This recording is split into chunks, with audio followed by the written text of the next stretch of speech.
Why are the majority of today's youth are sexually active? Do you think impulsiveness affects the decision of the youth in terms of sex? What are the consequences or disadvantages of having sex at an early age? Does watching pornography have a detrimental effect on behavior or health? Does talking with teens about sex makes a difference? Hey everyone, I'm Ashley Gillen Romero. Hi, good morning everyone. I'm Ann Kimberly Burr. Good day everyone, this is me, Angeline Espinosa, and I'm Kimberly Ann E. Aranton. I am Marie Parcon. My name is Channeline Tablate from BE Ed1.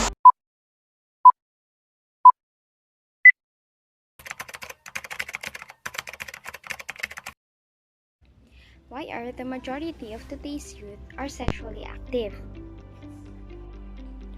I think it happens because these teenagers are very active when it comes to the situation that are new for them. They are very curious what it feels like to do such things and satisfy their desires. Do you think impulsiveness affects the decision of the youth in terms of sex? Yes, kasi yung mga desisyon na ginagawa nila katulad ng pagsisend ng inappropriate photos or videos ay maaaring maka-apekto sa kanila sa mga susunod na panahon.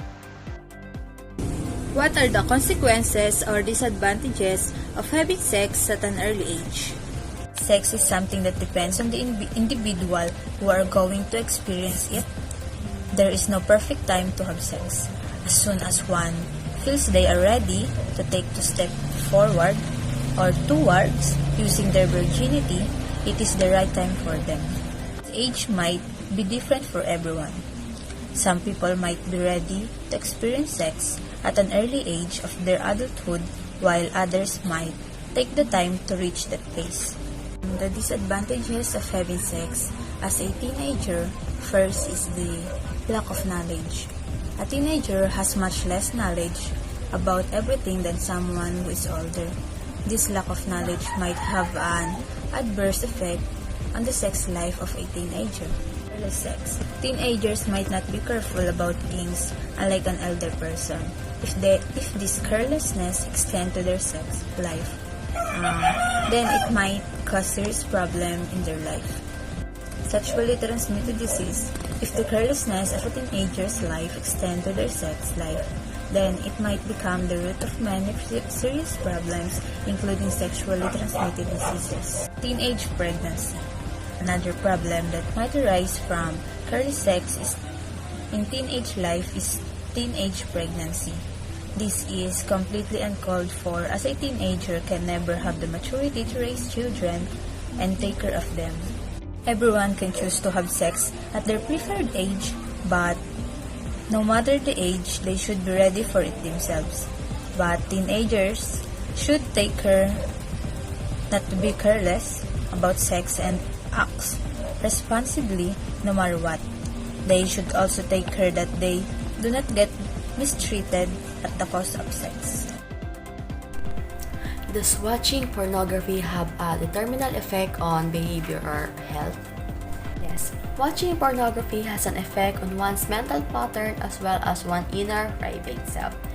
It can quickly become habitual, leading to desensitization, boredom, distorted reality perceptions, and objectification of women. Pornography viewing is harmful to human health. Nevertheless, the effect differs depending on gender maturity level and propensity for addiction. Pornography viewing is delicate and for some embarrassing habit that has the potential to alter our behavior. Too much watching is detrimental for your mental health as well as your relationship. In fact, watching too much of it can often lead to false expectation, which can be stressful for you and your relationship. According to studies, men who have been exposed to pornography rate themselves as being less in love with their partner than guys who have not been exposed to porn. Does talking with teens about sex makes a difference? The answer, according to the teens, is yes.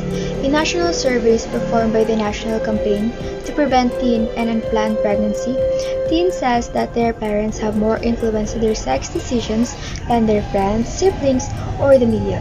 Most teenagers also think that they share their parents' sex ideals, and that talking openly and honestly with their parents will also help them make decisions about delaying sex.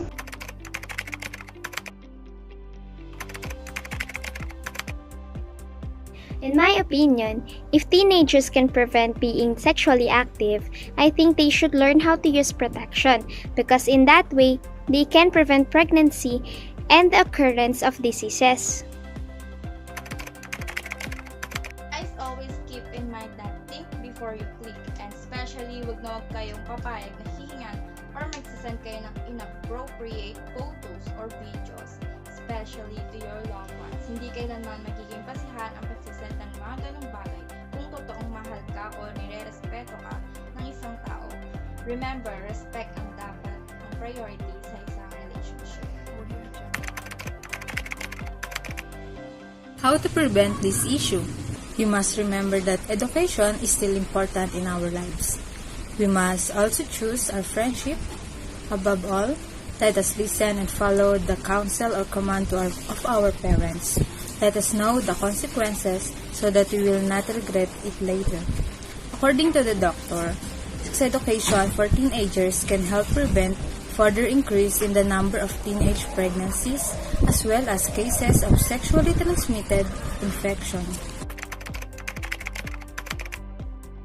To prevent this issue, we must avoid all triggered things. Keep yourself busy by spending time with family and friends.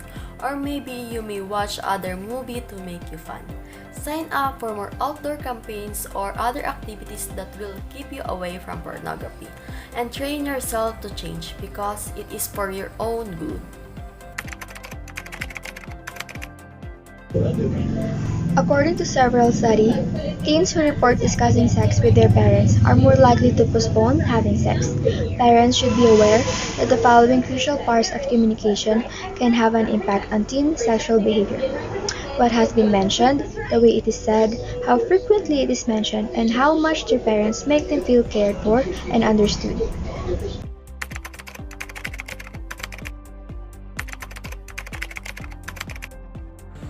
Thus, the knowledge of contraceptive method can help to achieve the brighter future. There have many different contraceptive methods that we can use during oral sex. So, the number one is the condoms. The boys can use it while they doing intercourse to their partner. And for the girls, we have many contraceptive methods for girls, like the pills, implant, injection, IUD, and many more. We can search the contraceptive method or we can ask a doctor about that or about it. So, we use contraceptive method to prevent teenage pregnancy or the sexually transmitted infection, especially the HIV. Ang mga kabataan ay may high risk pagdating sa infection ng HIV if they do the intercourse to the different people. And sa aking palagay, magkakaroon tayo ng or ma-achieve natin yung brighter future if we know the safe sex or we have a knowledge about the contraceptive method. Kasi, pag nagkaroon tayo ng kaalaman dito, pwede nating maiwasan or baka magplano para sa sarili natin. Or baligtas na rin ang sarili natin sa mga posibleng ikapahamak natin during sex. Especially yung mga kabataan. Kasi, ngayon, sa Pilipinas, marami ngayon yung mga nabubuntis na maaga kasi nga hindi nila alam kung paano gamitin kung paano gawin yung contraceptive methods na yan. Wala silang sapat na kaalaman tungkol dyan. Kaya importante malaman natin at magkaroon tayo ng kaalaman tungkol dyan. And that's it for today's video. I hope you learned a lot. Thank you! Thank you! Thank you. Thank you.